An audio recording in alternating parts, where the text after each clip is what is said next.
Hello everyone! Today I will show you the process of turning this stinker into a cool Furby. I don't like intros, so let's just start, yeah?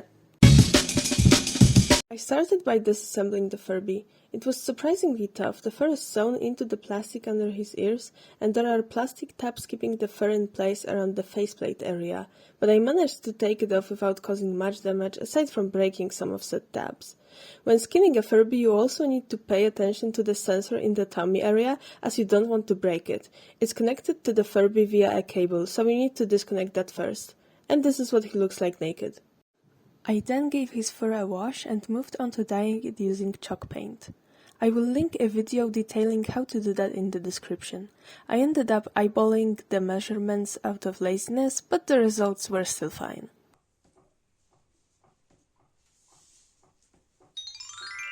While I was waiting for his coat to dry, my cat helped me wrap the Furby in clingy foil. Then I sanded his faceplate, eyelids and ears in preparation for paint. I had to cover his eyes with masking tape, as if I accidentally made a scratch on either of them during sanding, it would have been very visible. I then primed said surfaces with gesso, as paint tends to look terribly patchy on plastic. I think I went with like 2 coats of the primer. After that was dry, I used the same paint I used to dye the fur to paint the Furby's faceplate. I knew from the start I wanted to go for a cutesy cyber alien kind of aesthetic, so purple and green were the obvious choice, aside from just being my favorite colors. I then painted his eyelids mint green, but I cut out most of the footage, since it was mostly just me waiting for the eyelids to dry, so I can apply another layer. After the fur had dried, I brushed it thoroughly using a pet brush. I know I don't look like it, but I promise it wasn't terrible. I should have brushed it before even dyeing it, but I forgot about that, so the fur was admittedly pretty tangled. But with some patience, I made it all fluffy and cute again. Once I was done with that, I stitched his belly sensor back in. I cut out the quote-unquote pocket that it comes in out of the Furby's coat, not to cause any damage during the washing or dyeing. I have no idea what the sensor does, but if it's there, it's probably important. Later on, I moved on to sculpting 5 small horns out of air-dry clay. I wanted them to curve back a little, and they ended up kind of resembling teeth, and now I kind of want to sculpt some clay teeth as like earrings or a necklace, or maybe I would sew one onto a bag or my jacket. Just a fun little idea.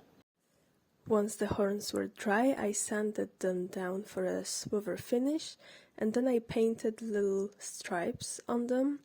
I don't have the footage of this because I did this at a friend's house and I didn't want to film there, but I also attached them to the Furby. I just glued them on. You're gonna see later on how it turned out.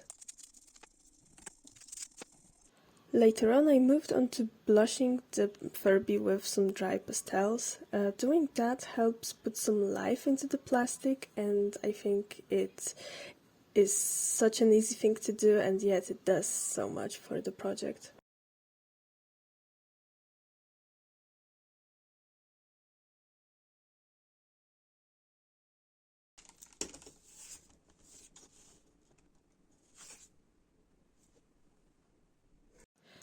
I wanted to give him some white eyelashes. I love the look. I love to paint my own lashes with white mascara, so I grabbed some fake lashes and painted them white.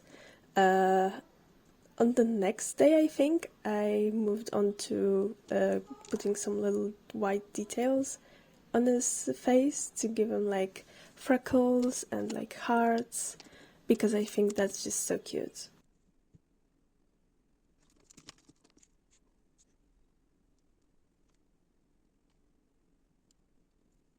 Now it's time for a test run. I put some batteries into him and put his fur back on, and I watched my child come to life. I really hate how patchy the paint on his eyelids is.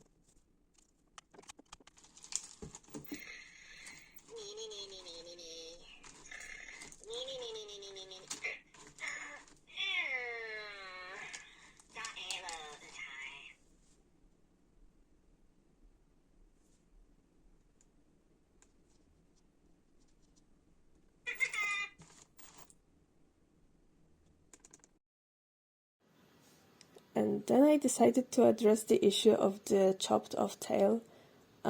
It's a kid's toy, obviously, so I'm not surprised that the previous owner did this, but I don't want his tail to be like chopped off, so I used the hair wefts tutorial that I'm gonna link in the description. I use it all the time for doll customs, so I'm not new to this, but if you'd like to give it a try, I will put it in the description as I said. You basically take some yarn, brush it thoroughly, and then using a hair straightener, straighten it. With the yarn straightened, I cut it off the stick I was holding it on, and then I applied fabric glue on both sides of the ends, and I started gluing them onto the end of the Furby's tail, also using fabric glue, but I lost the footage of that. I came back to the project about 2 months later, after the last clip, and I really didn't want to work on it, but I was so determined to finally get done with it that I just kind of forced myself to. The plan was to finish his tail and then decorate him, but I kind of didn't know what to do with the tail. Oh look, and here's my mat for like working on projects. It's been like this because it's been under my desk for 2 months and it's really hot, so it just got bent. I used a little bit of clingy foil because I wanted to make one more final weft. And yeah, I really just made one weft and then I decided I'm too tired to work on the project. I went to see a movie with my friends to distract myself, and look at what I stumbled upon.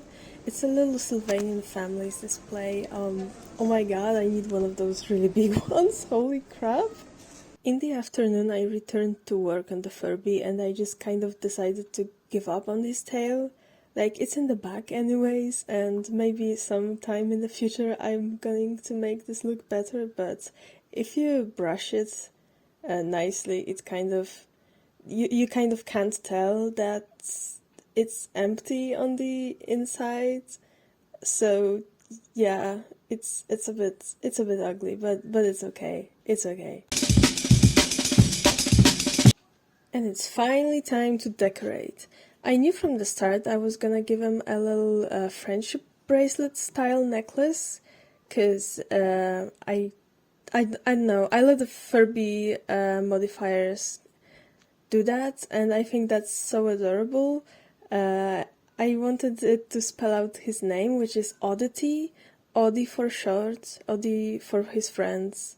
His friends call him Oddie, but he doesn't have any friends. I'm not his friend, I'm his mother. So yeah, I struggled a bit with threading the beads onto the elastic. I ended up using a bit of very thin wire that I have laying around as kind of a hook to get the beads onto the elastic. So yeah, I wanted him to have kind of like a... I don't know what it's called, I'm not a piercing specialist. I think it's called a snakebite piercing. So I pierced through his fur from the inside. And I struggled a bit because of the plastic that's kind of around his face area in the fur, but I eventually managed. It's a bit crooked and you can't really even see the spikes through his fur, but that's okay, it's there, I know it's there, and that's what matters. And then I remembered I also wanted to give him lashes, so I struggled again.